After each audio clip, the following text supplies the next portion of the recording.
Tantor Audio, a division of Recorded Books, presents Myth Academy by A.K. Thorne. Narrated by Gabrielle Baker. Chapter 1. You understand why I must do this. I have no other choice. You are the one. You will doom us all. Lights and shadows flickered off the stone walls of the temple. Incense holders burned the rich smell of cinnamon. Through the marble columns I could see the dark sky, littered with stars, and the crescent of the moon. I could hear the waves crashing against the rocks in the distance, hear the sound of my blood dripping as it fell upon the tiles. I've been attacked. I've been performing the rites of my goddess when someone had snuck up on me from behind. I was a powerful warrior, but I'd been stabbed by a coward, someone who refused to challenge me face to face in the heat of battle. I was still on my feet, but losing strength fast. I'd tripped over my dress in an attempt to get away, and ripped the hem. My attacker advanced in slow movements. They wore a long robe and a mask that covered up the entirety of their face. Yet I knew with a horrible certainty who that voice belonged to. "Stand down!" I warned. I went for the dagger around my hip and wrenched it out of its sheath. "Unless you want to meet Hades, I suggest you keep your distance." "Hades doesn't scare me, Cassandra," the assassin said lowly. Their steps advanced, long and slow. My other hand held in my organs from where they'd stabbed me. "My goddess will avenge me," I rasped. "She won't let you get away with this." "I've already accepted the consequences," the assassin began. He lunged. I went to dive out of the way, but I was too slow. I slashed the dagger upward clumsily and missed. The assassin's dagger went swinging downward, right into my heart. I gasped. I let out a harsh cry of pain as the assassin wrenched the blade out of my body. Blood poured from my chest and my knees hit the floor.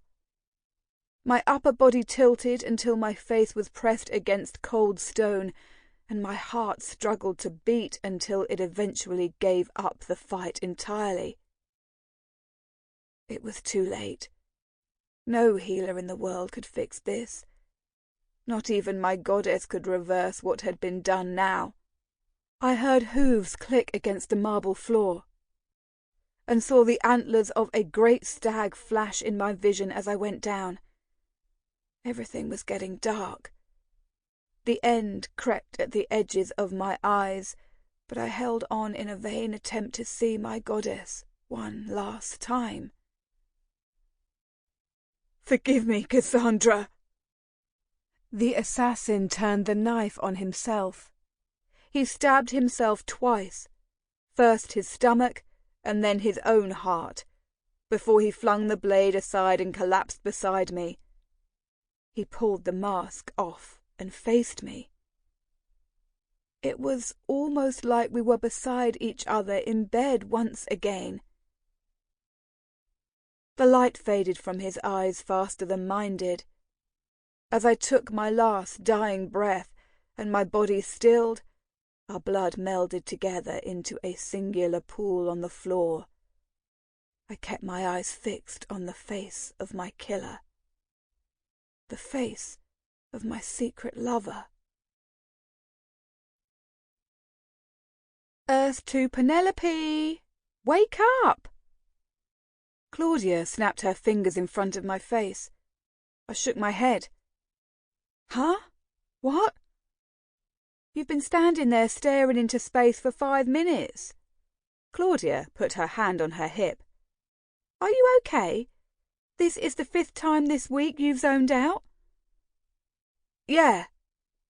I tucked a strand of curly black hair behind my ear. "I'm fine." Claudia shook her head and sighed. If Diana comes in and finds you daydreaming, I'll never hear the end of it. Don't worry about my mother. I won't check out again." I scowled as I began rearranging oracle cards on the shelves. I was starting to wonder if I was going crazy.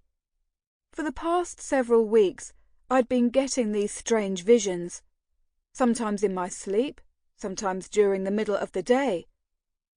These visions would take over me, and it was like I was in a different place, a different time. I envisioned that I was a girl named Cassandra, a servant in one of the ancient Greek temples to some goddess, and that I was being hunted. I died a gruesome death, and no matter how many times I relived it, the experience always made my blood run cold. Not to mention, every time the vision ended, it was me getting killed by my ex in real life. I had major issues. I didn't tell anyone about the visions, because I was worried people would think I was insane. Not even Claudia knew about them, and she was my best friend. If my visions got worse, I knew I'd have to tell someone, but I didn't know who would believe me. Claudia and I worked at Forest Origins, my mother's metaphysical holistic shop. It was small, but packed to the brim with tarot cards, crystals and stones, homemade soaps, books on spirituality, natural healing methods, pendulums, candles, and figurines of ancient Greek gods and goddesses. I didn't know if I actually believed in any of this stuff, but my mother swore by all of it, so I acted like I did too.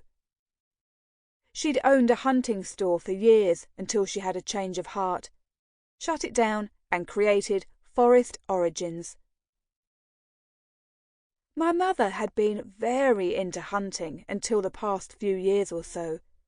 She'd gone on big hunting trips in places like Belarus or Spain, and always came back with huge game, until one day she came home and told me she didn't like leaving me alone for weeks at a time, and her trips had come to an end.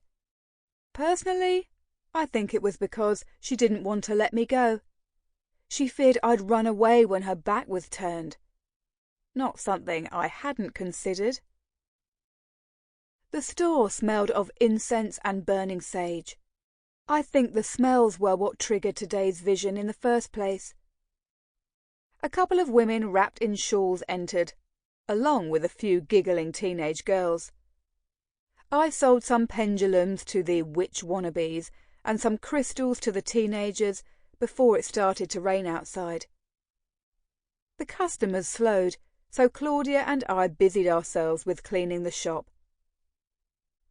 We lived in Beggar's Hole, a small town outside of London where I'd grown up. It wasn't much, but it was home. I'd spent my entire life here, and although I couldn't necessarily say anything bad about it, I didn't want to stay here the rest of my freaking life. I longed to get out of here and seek adventure elsewhere. Beggar's Hole was fine, but it was dull, safe, but tiresome. Nothing exciting ever happened here. I don't think I'd had a moment of exhilaration the entire time I'd lived here. Well, not since Jack and I had screwed under that bridge outside of town. I'd broken up with him the day after, though throwing things at your ex and ending things on a very bad note wasn't exactly what I'd call a thrill. I'd tried to move away the moment I was 18, but my mother insisted I wasn't ready. She'd all but chained me to the wall to get me to stay. I knew I was her only child, but I didn't get why she was such a helicopter parent. I knew the world could be a dangerous place, but my mother was over the top. Claudia flipped through a magazine on the counter. She noticed me scanning the holistic medical textbooks and said, "You know, if you really want to start taking midwife classes, you can," Claudia said. "Who's going to stop you?" I let out a laugh. That's funny. Who do you think? Come on. Claudia rolled her eyes. She can't control you forever. She's managed to do a pretty good job so far, I sighed. You know, my grandma was like that with my mum, Claudia said. She was pretty controlling too. It ended with my mum running away and getting hitched to my dad on a last-minute engagement. Your mum better hope and pray that doesn't happen to you. I snorted. Please, she'd skin me alive. I'm just saying, Claudia shrugged. You can't spend your whole life here. Sooner or later, your mum is going to have to let you live it. I know. This was a conversation we'd had a dozen times. Claudia and I were very close, and she didn't hold anything back. She'd tell you the truth, whether you wanted to hear it or not. She was also my ex-boyfriend's sister, but I didn't hold that against her. Claudia was fucking awesome. It wasn't her fault that her brother was a total jerk. Or that he kept showing up in visions that didn't make any sense. I took a book off the shelf on pregnancy and started shifting through it. I was almost 19 and had taken a year off after I graduated high school to help my mother run Forest Origins. My birthday was next spring. But Claudia was right. I didn't want to do this forever. I wanted to be a doula. I had an obsession with childbirth ever since I was a little girl and thought midwifery suited my interests. I wasn't taken with the idea of being a nurse or doctor. I wanted to work with women in their own homes, bringing children into the world naturally as our ancestors did for thousands of years. Except there was one problem. I worried my mother wouldn't let me go. Can you say overprotective and overbearing? Yeah, my mother was both. Diana had barely let me out of the house growing up. I'd been so badly sheltered that my mother hadn't allowed me to take sex ed. Claudia had to show me what condoms were in secret. When Diana found out I was dating Jack, my mother had completely blown her top. I was pretty sure she was hoping I'd become a lesbian. I knew better than to tell her Jack and I were having sex, because I knew she'd hunt him down and cut his dick off. My mother hated men. She had a thing against them that I couldn't quite understand. She enjoyed the company of women and all but cheered when a female entered her shop. But whenever a male entity came anywhere near her, she glowered until they felt her uncomfortable stare and decided to leave. I didn't get why she despised men so much. I mean, she had to like one of them in order to have me, right? But my mother never talked about my father, not even when I asked, so I wasn't entirely sure I had one.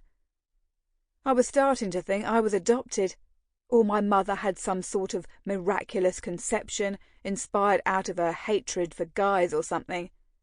She certainly never acted like she had any interest in dating. The door opened, and I heard the sound of rain hitting the cobblestone as a woman entered.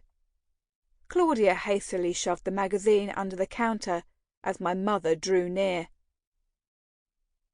Diana was a tall woman, with dark brunette hair she always kept tied back in a braid, and a clean face that never wore any makeup. My mother liked to wear short dresses, even in winter, as she said it kept her legs free. Her body was lithe and muscular, and she carried herself in a proud way I wish I could copy, but never could. I was nothing like her. I was short, shy, and had a thick build. I wished I could see the resemblance, but no matter how many times I looked in the mirror, I never could. We looked nothing alike. It wasn't like I hated her. I loved Diana, I just wished she would set me free." "How did things go today, girls?" Mother asked. She checked the cash register and seemed pleased with its contents. "It was slow but consistent," I said. "We had a good day." Mother nodded. "Penelope, did you take your pills today?" I frowned. I didn't like talking about this in public, even in front of Claudia. "Yes, Mother." "All of them?" She raised an eyebrow. I took a deep breath and tried not to explode on the spot.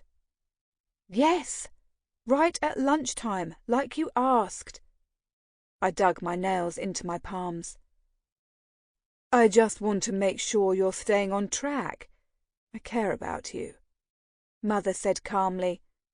Claudia bustled around the counter and made it look like she was busy.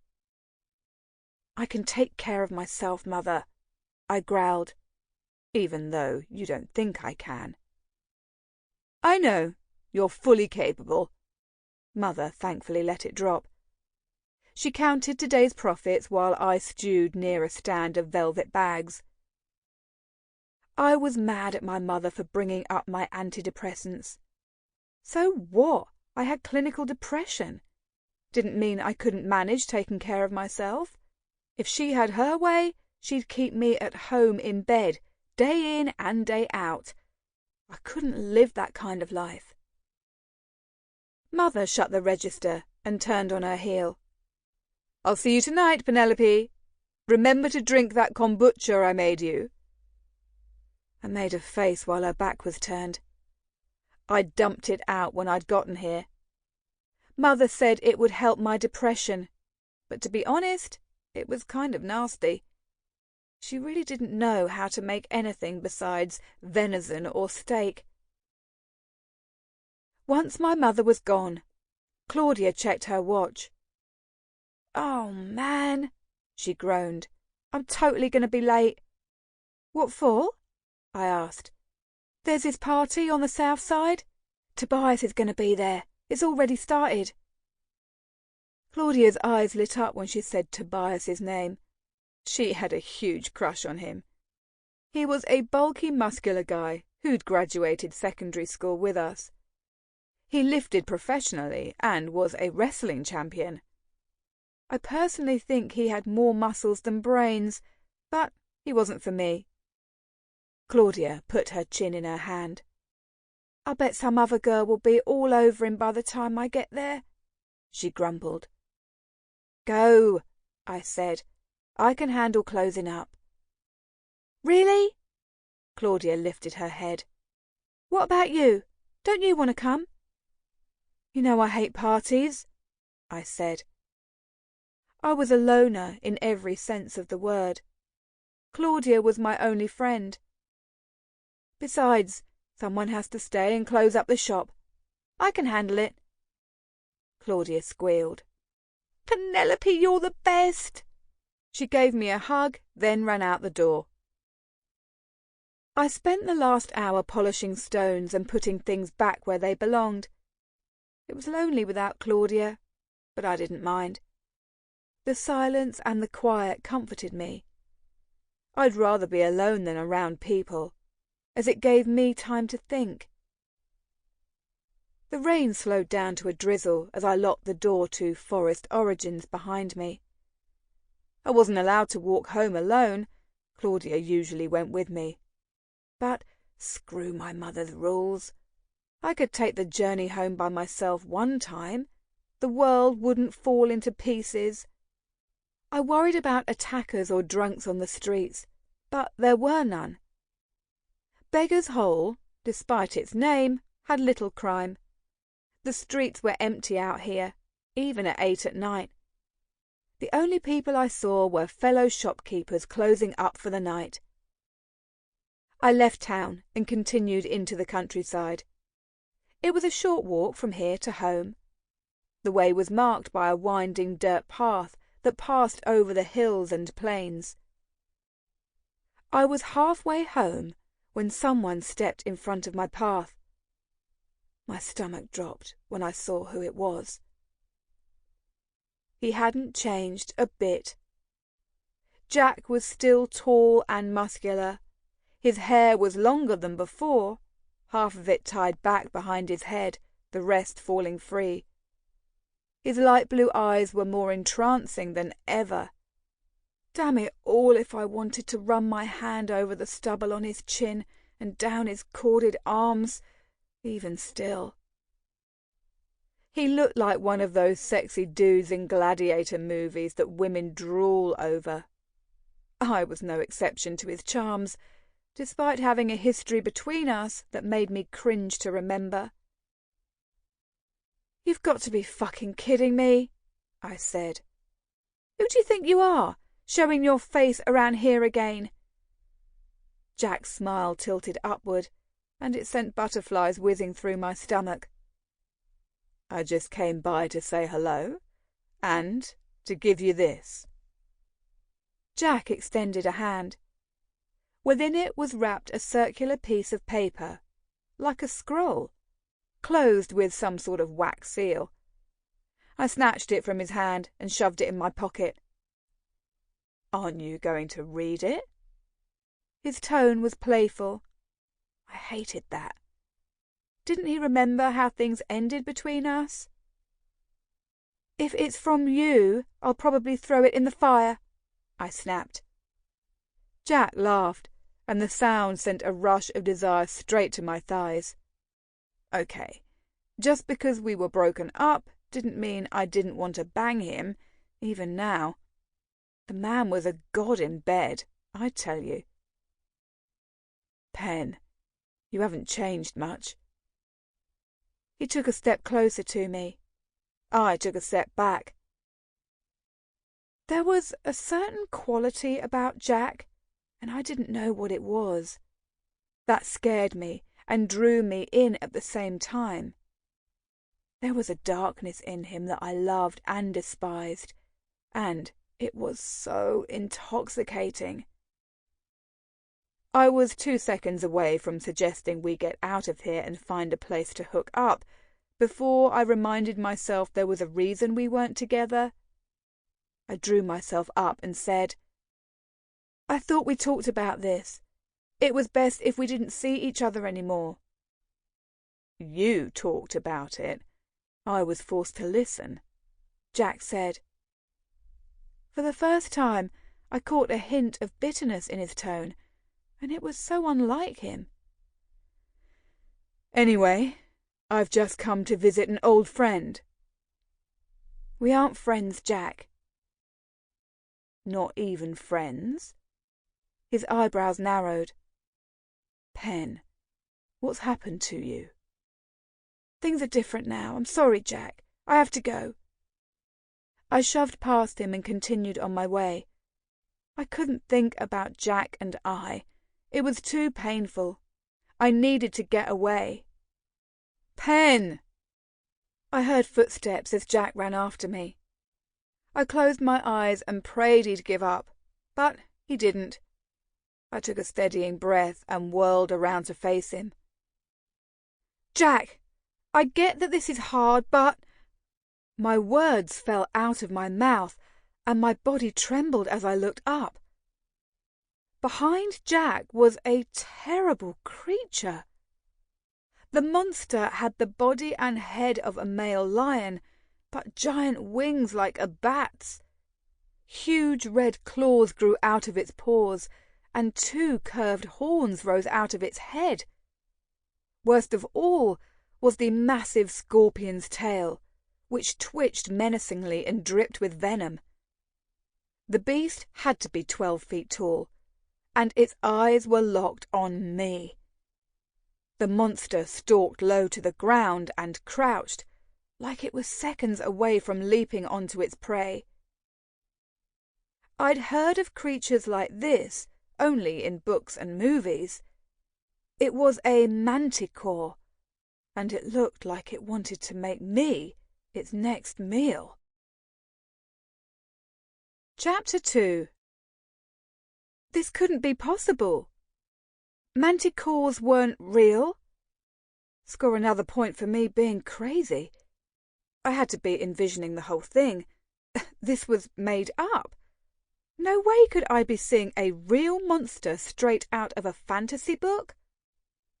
I didn't have time to contemplate how insane this was, because the manticore jumped, its claws extended toward me as it attacked. I was stuck to the spot, unsure of what to do. "Pen, get out of the way!" I felt Jack's hands on my side, pushing me down.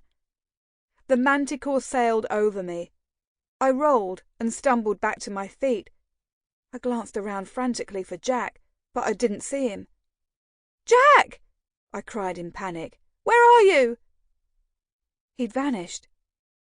Did he really run off and leave me with a freaking lion scorpion? As the manticore turned toward me, it growled again. Its shoulders rolled, and the stinger on the tail pointed in my direction. Well, at least this was an interesting way to die, though I wasn't sure anyone in the afterlife would believe me. I got killed by a manticore. Yeah, right. The manticore jumped again. This time I had enough sense to dodge out of the way. But this time something stopped him.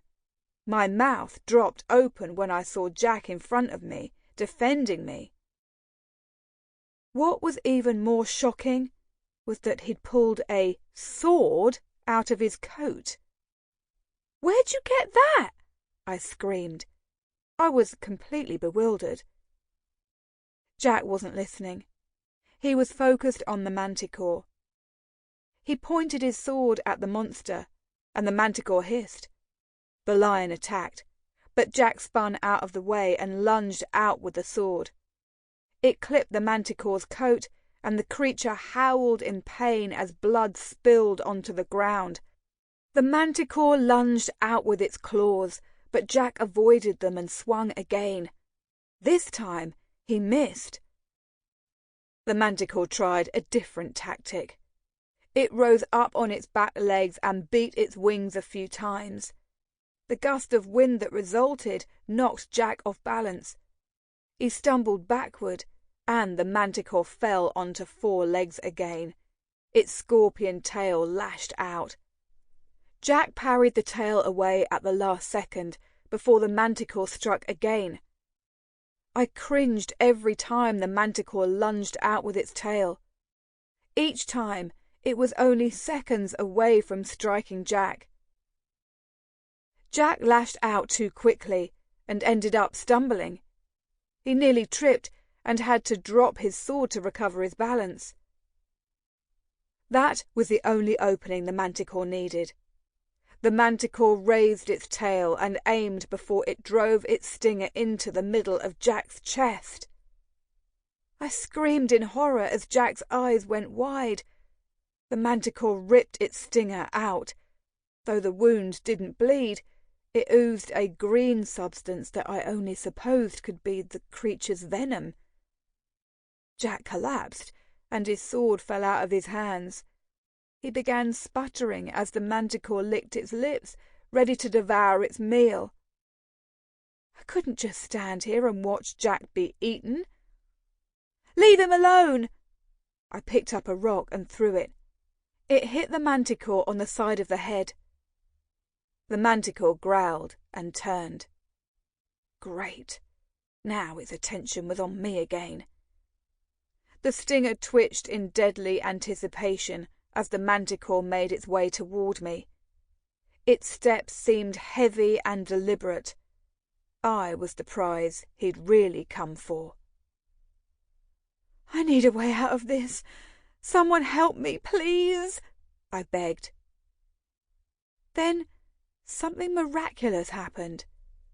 The air around me shimmered and glowed. From within my clenched hands appeared a bow and an arrow. But they weren't normal. The bow was blue, and it burned with a pink and blue fire. The arrow already knocked into the bow and burning with a bright pink flame. Though the fire swept around my hands and arms, it didn't hurt. The blue flames didn't burn me. Sample complete. Ready to continue?